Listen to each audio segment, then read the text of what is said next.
I welcome you to Swadeshi School, a masterclass of progressive education presented by SmartTile, powered by iGen Plus, FlipLearn, and Lead Squared. This masterclass series will take you on a short journey of introducing you to India's top unconventional minds joining us from different parts of India.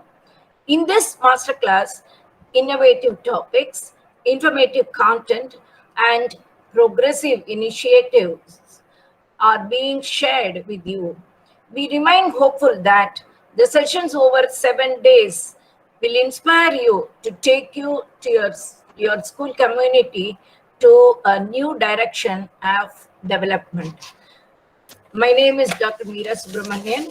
I am your moderator for the day, and I have over 40 years of teaching experience in the school as a higher secondary teacher plus a principal, and I have a PhD in education, and right now I work with as a resource person for the Mahatma Gandhi National Center for Rural Education, Ministry of Education, Government of India, and also I'm a resource person and a trainer, freelance trainer, CBSE trainer. With this, we start our today's session welcoming Dr. Manjula Sharif. Manjula ma'am, welcome to the series. Thank you, ma'am. Dr. Manjula Pooja Sharif is MD and CEO of Calorex Group. She has been instrumental in founding and managing several premier schools. Calorex, since its inceptions in 1995, is a name synonymous to professionalism and excellence in schooling. It has under its umbrella the Delhi Public School, Calorex Olive International School at Ahmedabad, and Calorex is recognized as a Calorex public school across the western belt of India with 40 plus educational institutions. Calorex is recognized as a quality conscious group with a focus on innovation and use of technology in learning. Her concern for the marginalized and those with special learning needs is evident through the projects Bisamo Kids and Prerna, a school for dyslexics. She is a recipient of several awards, among them the prestigious Secular India Award from the former President of India, Shri Shankar Dayal Sharma, and Woman of the Year by American Bibliographical Society, North Carolina. Her session topic is Future Hybrid Work Culture. Ma'am, I welcome you to the session and I hand over the mic to you. Please, you can go on.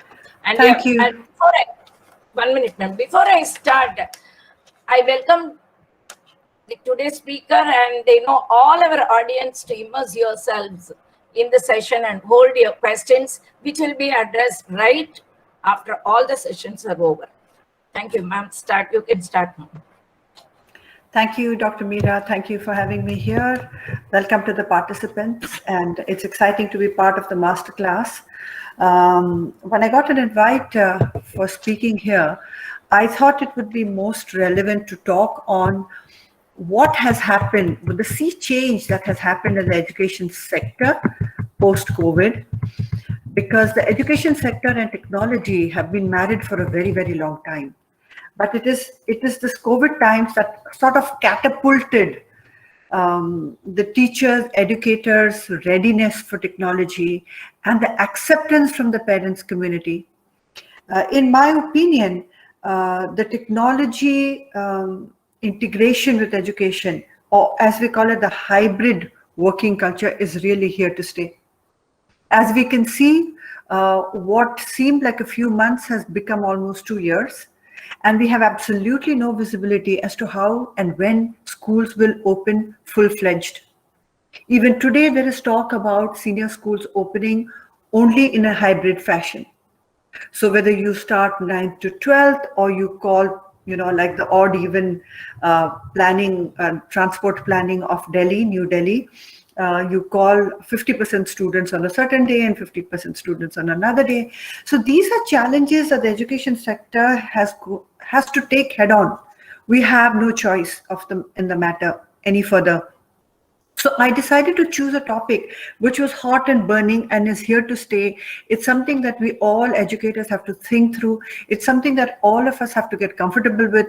It's something that all of us have to help mature the model of hybrid work culture, because like I said, it's going to be a long time before we settle in and have full-fledged face-to-face learning or brick and mortar learning. Let me put together, I put together a couple of slides which I'm going to share with you in a minute. Workspaces are going to, and when I say workspaces, I'm keeping it a little generic. As I've also already said, it is the, like I already said, overnight, we as educators were asked to, we were given no choice but to ramp up.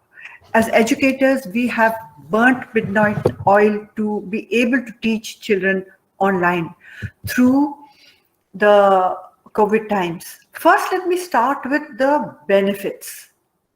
When we started to work from home, you know, the term is WFH, so widely used now. WFH has become a synonym for work from home. When we started that, the advantages were very clear. The flexibility of it offered. You know, most educators being women, they were home and they were able to be part of their home, take care of the elders, stay safe, take care of the children, and yet work.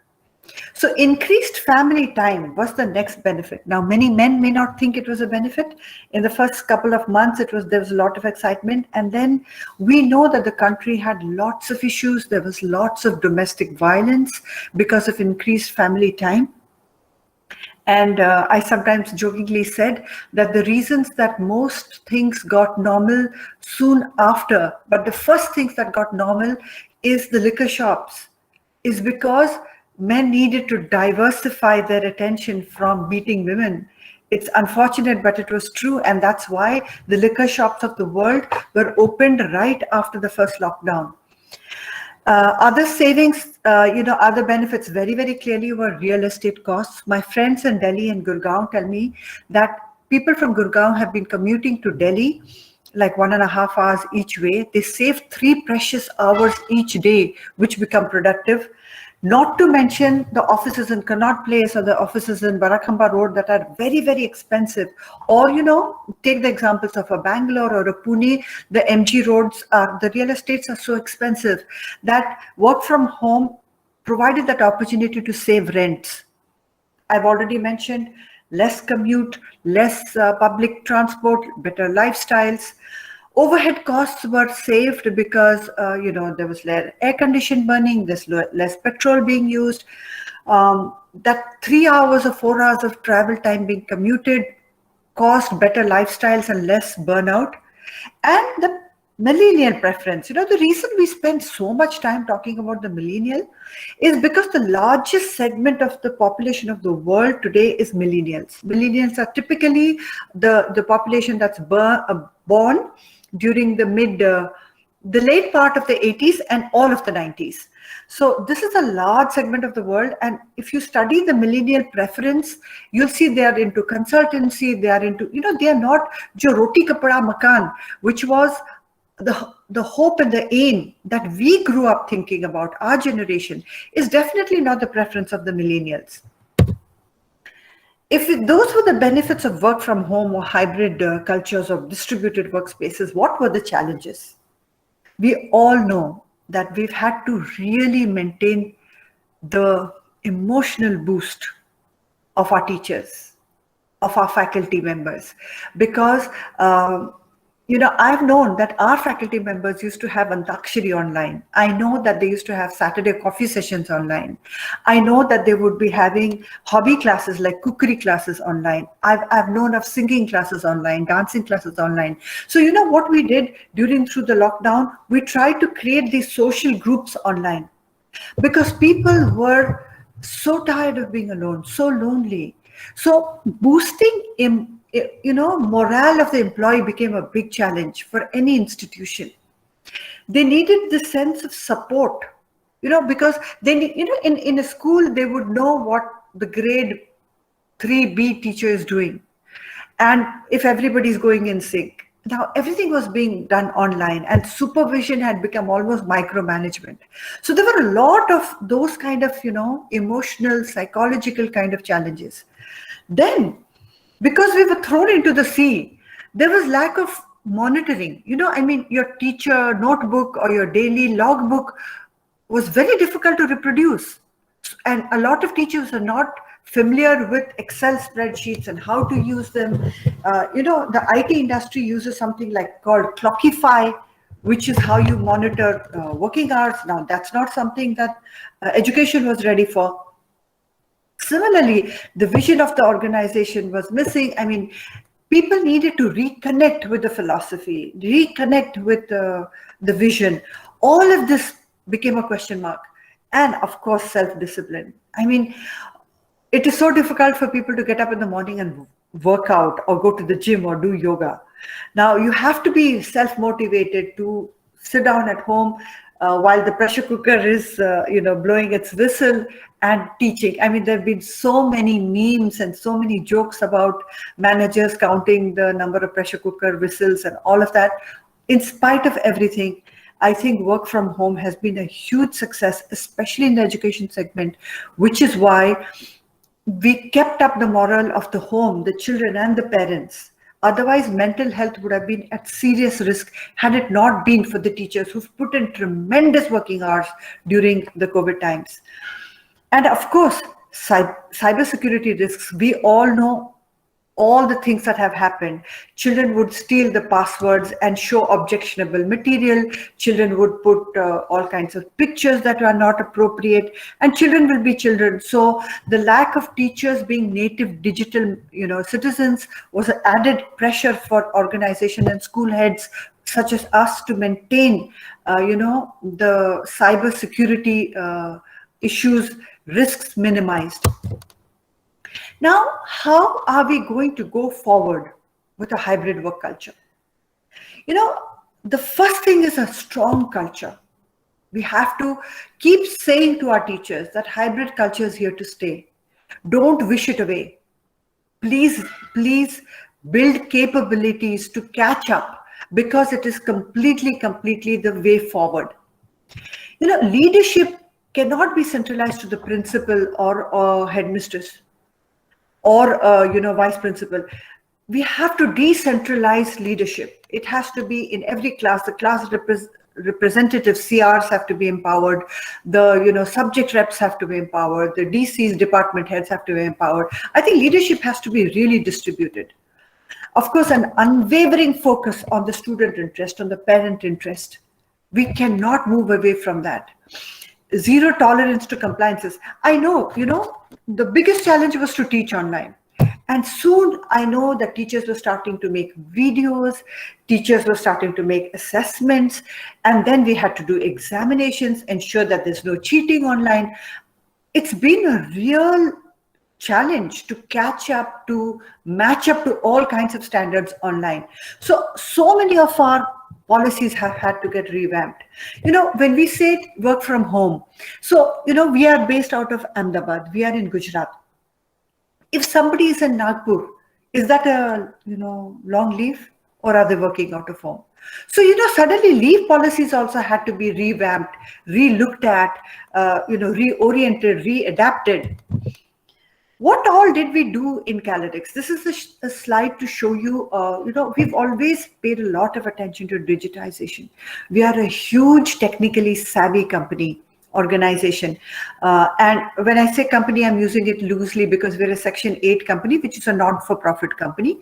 So since education was literally thrown in the high seas, one of the quick things we started to do is, we took the leadership team with us and started to read a book, which is a very well marked and celebrated book in Harvard Business Review called John Cotter's Leading Change. So every Saturday, our leaders from all over the schools would get together and do a chapter by chapter reading, book review. The second thing we did is across the slab, every teacher was asked to take a mandatory certificate online program. Example, there are a lot of free courses available in Udemy, Coursera, name it, right? So we said, take a subject of your choice. It could be anything. It could be gardening. It could be how to take care of pets, anything. It could be subject related or it could be personal interest, but do it online. Because we wanted them to understand how to be an online student so they could be a better online teacher. The next thing, of course, was all teachers have gone through about 15 hours of mandatory online teaching, how to teach online, how to prepare online, how to engage students online, how to be digitally savvy, etc. During this 18 months of COVID, we also kind of did some research work and we launched an online teaching platform called ECAL Academy. I've already mentioned this. Culture is about reinstating communication. And we constantly kept saying to people that hybrid culture is here to stay. Hybrid culture is here to stay. Let us please readapt. And we built a strong learning curve. We said we have to learn. We have to catch up. So leadership group, everywhere, there was constant badgering on training. And this is a great quote, and that's why I have it here. I survived because the fire inside me burnt more fiercely than the fire outside me. Before I go on to the next slide, I have just a few, 2-3 slides. I hope everything is working digitally. I hope you can hear me. Can I get a confirmation? Since I can't see you, it feels like I'm talking to my laptop. Yes. Thank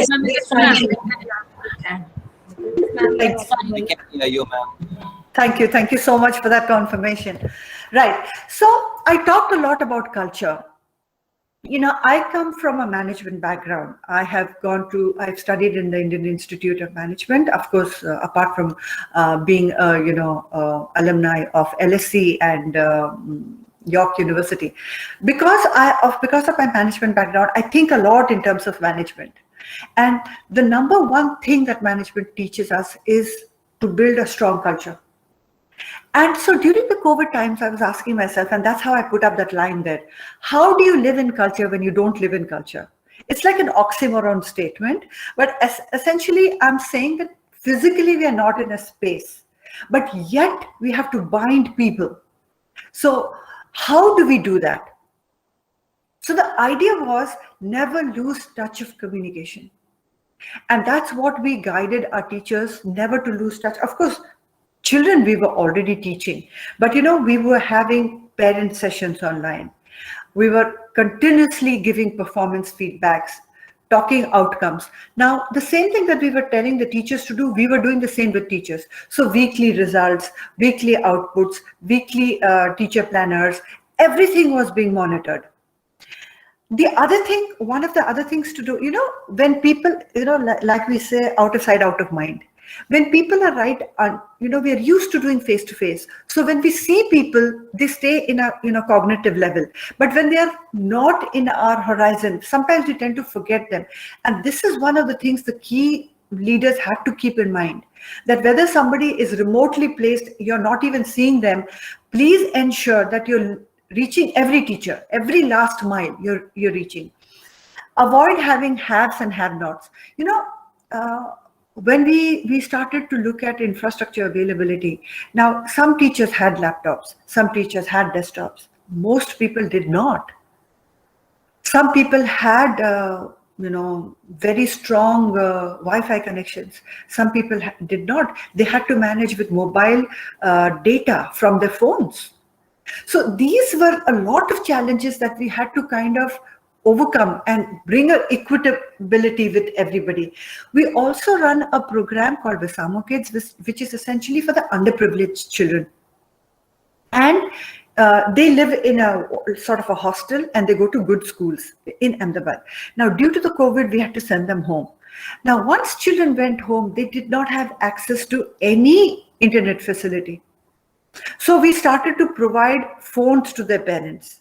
Then they did not have connectivity, so we started providing connectivity. Now, when we live in urban situations, we really forget what is the ground reality, in rural India. Now, we gave them phones and we gave them connectivity. But believe me, when I heard stories about children having to walk 2-3 miles and stand on a hillock to connect to the, whether it's Idea or a Vodafone, I was like, what are we talking about? I mean, how do we possibly reach and teach such students? So those kind of challenges were immense. And at that time, using just English because we are an English medium school was no longer relevant, because we are talking to students sitting in Dang, which is rural Gujarat.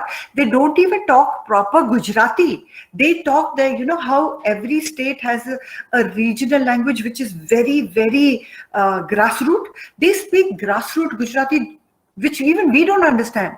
So then our teachers started to adapt to languages so that we could at least make ourselves communicable.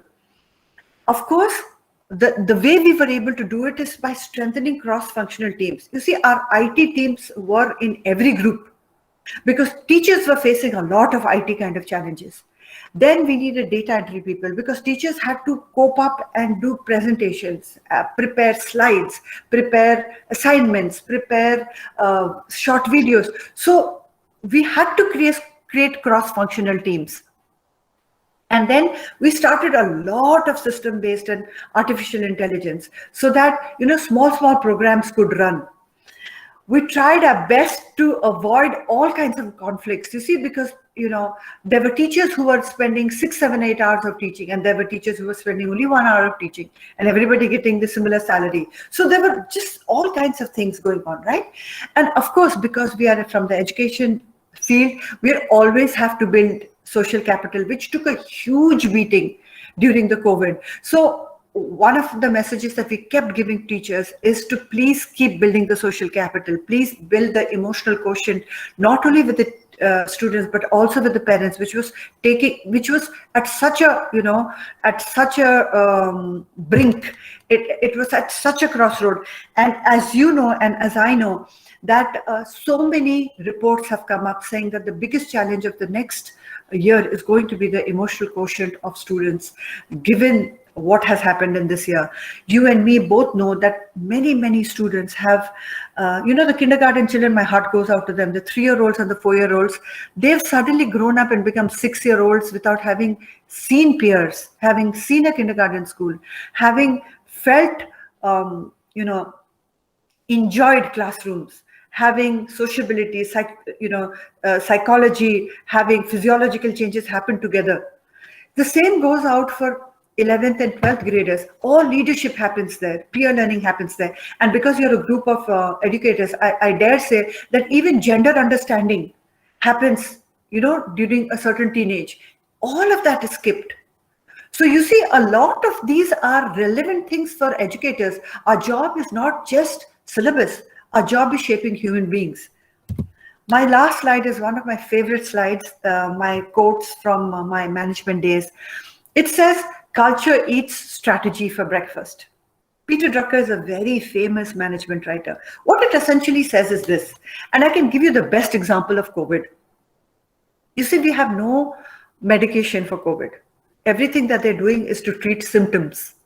So they're treating the fever, they're treating the body ache, they're treating all of that. There is no cure for the COVID, for the viral, right? That is culture. Culture is, you don't have any cure for culture. You can only cure through strategy, fix problems. Through strategy, create revenue. Through strategy, find a solution. But when you build a good, healthy culture, your strategy itself will be less. And I think in order for us to go through the challenges that the world is currently going through in what we call a VUCA world, as everybody knows, volatile, uncertain, CA, adaptive. So please just look it up on Google, the VUCA world. In order to prepare for ourselves as educators in a VUCA world, we need to build the right culture. Let's not stay on the symptomatic reliefs and build strategy. Stay on the solution, which is finding that, if I may, the dose, the jab for COVID, such that it doesn't keep reoccurring as third wave and fourth wave. Is there a way we can find that solution? The solution lies in culture building. That is what I would have liked to say, and I'll be happy to stay on for the question answer after the next speaker. Thank you so much. Thank you so much for having me.